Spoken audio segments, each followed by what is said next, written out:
Hello once again, and magkapadayon kita sa atong series dia of Loving Like Jesus, which is the greatest commandment and our doctrinal statement number 1, no? Nga nagahatag ka na to og otoridad isip tinukod na iglesia ni Ginoong Kristo. We are a missionary Baptist. We claim that the love of God is number 1 doctrinal statement nato mga kaigsunan, no?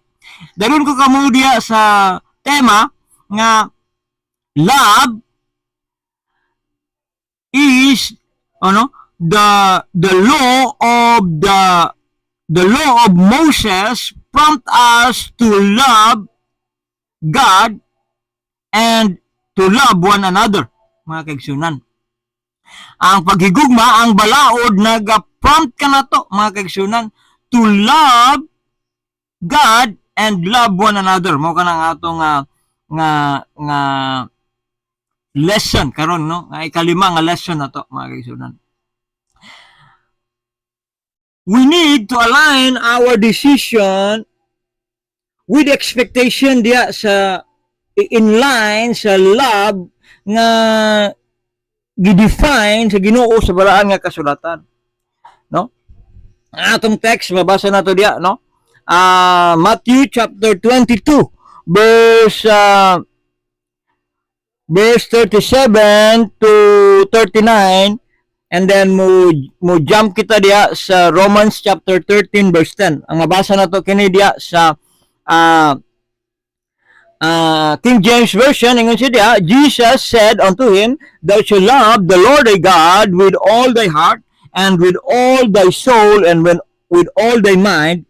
This is the first and great commandment, and the second is like unto it, Thou shalt love thou shalt love thy neighbor as thyself, no? Igugmaon na nato ang atong isig katawo.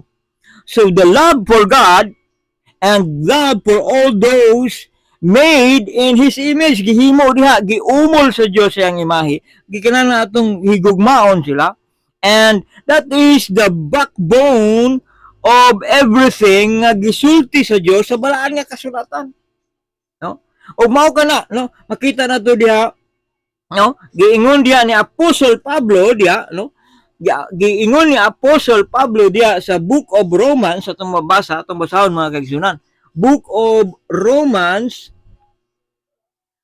the Book of Romans chapter 13. Mao kana atong mabasa diha, no? Book of Romans chapter 13 verse 10. Mao kana ang atong mabasa diha. The Book of Romans chapter 13 verse 10, mao kani ang mabasa nato diha sa King James Version. Love worketh no ill to his neighbor, therefore love is fulfilling the law. Sa Bisaya, Romans chapter 13 verse 10, ang gugma walay pagbuhat og daotang sa isig katawo, busa ang gugma mao ang katumanan sa kasuguan. No, dako kayo na siya nga nagaingon diha that in the law of Moses, love prompt prompt ka na to love God. Unsa may buot pasabot aning word nga prompt, and this word is very familiar sa atong mga young people because of ChatGPT. Mga mag-prompt lang ka diha, mga kaigsunan. You prompt a question, you prompt a research, you prompt, pwede ka maghimo diha og mga movie. And that word prompt na ginagamit sa mga programming, the word prompt also ginagamit na siya. Unsay dahil po pasabot niya yung word prompt na mga kaigsunan, no? Makita nato diha, no, nga this is the summary of the commandment of God, mga kaigsunan, no? Diha sa 10 commandments, it's talking about the 10 commandments of God. Una, the law prompt us to love one another. Refers ang meaning, the first meaning of the word prompt is refers to quick and speedy action diay, no? Nagahisgot ang word nga prompt, naga indicate nga ikaw mo lihok o hinanali nga paglihok. A quick response to love. Nagadasig, mao na siya ang buot pasabot diha, no? Nagadasig, diha na to makita di ay sa atong text, no, nga ang balaod nagadasig sa paggugma nato una sa Dios o isig ka tao. That is ginadasig kita, ginaauhag, gina-invite, gina-encourage, prompt kita sa command of the Lord Jesus Christ to love one another, to love God. No, that is the word prompt. To make a quick action, to make a speedy action, to love. No? Wala siya nagingon nga ugma na or maybe later, but it is a command to love right away. Di ba? No? Mo kana siya nga makita nato diha sa word nga prompt, nga pagdasig. Kamusta ba?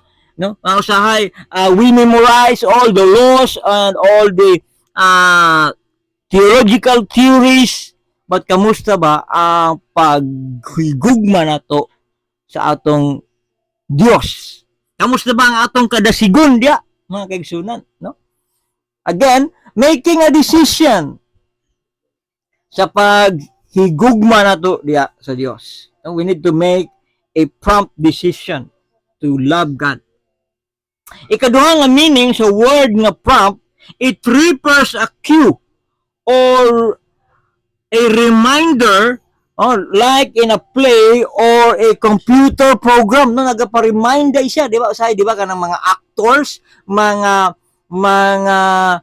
newscaster, di ba, na ay mga kwan diya nga, di ba, na-assign diya cues nga light, camera, action. When madungog nimo ng word nga light, camera, action, you are prompt to move faster, to act right away. Kung unsa man ang imong role diya sa play, you are to act, no?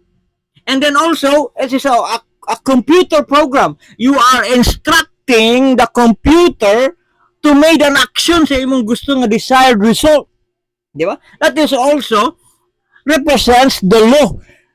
The law of Moses also nagapahinumdum ka nato, nagagiya ka nato. That is the word prompt, no? Nga nag-refer nga siya diya sa balaod ni Moses, nagapahinumdum o nagagiya sa tao unsaon nato pakigrelasyon nato una sa Dios o sa tao. That is prompt, mga kaigsunan.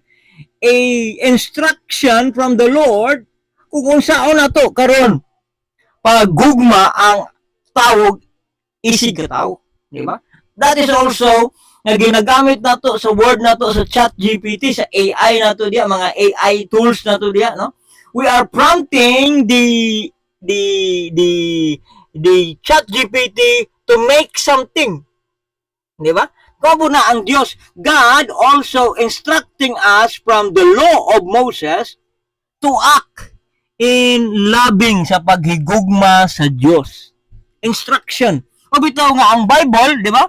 The Bible is the great example of prompt. Ang Ginoong Dios nato, balaod ni Moses naga-prompt, naga-remind ka nato, nagadasig ka nato sa paghigugma diha sa Dios una sa tanan. Naga-refer na siya diha sa murag nagagiya, no? Is a guide, mga kaigsunan nato diha. Ikatulo nato nga makita diha sa word prompt, it refers a question or a statement designed to quick response, di ba? Ginagamit nato ang atong ChatGPT kung natay mga pangutana, na mga research nato, we use ChatGPT. Nag-require, mapud ka na siya, no? Nagasugyot ang answer sang nato diha sa word nga prompt, nagasugyot, nagapangutana nga nagadasig. Ang balaod ni Moses nagapangutana og nagadasig kanato sa nga unahon nato ang Ginoo og pag higugma sa iyang katawhan. No, mao kana ato makita diya, no?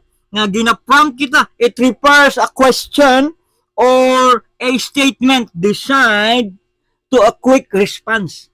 Kung mabasa day nato ang balaan nga kasulatan or ang law o nga gisulat ni Ginoong Jesucristo kanato, gikinahanglan atong i-question, Lord, unsa ang imong will kanako?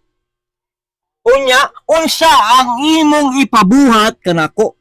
Because that is a prompt of God. Kung nagapangita kita sa prompt or instruction sa Dios, makita nato na diya sa balaan nga kasulatan. Mao na nga gina-encourage kita sa atong series to learn our doctrinal statement in order for us to learn to love God. Naga-instruct ka na siya kanato, no, kung saan na to paghigugma ang Dios.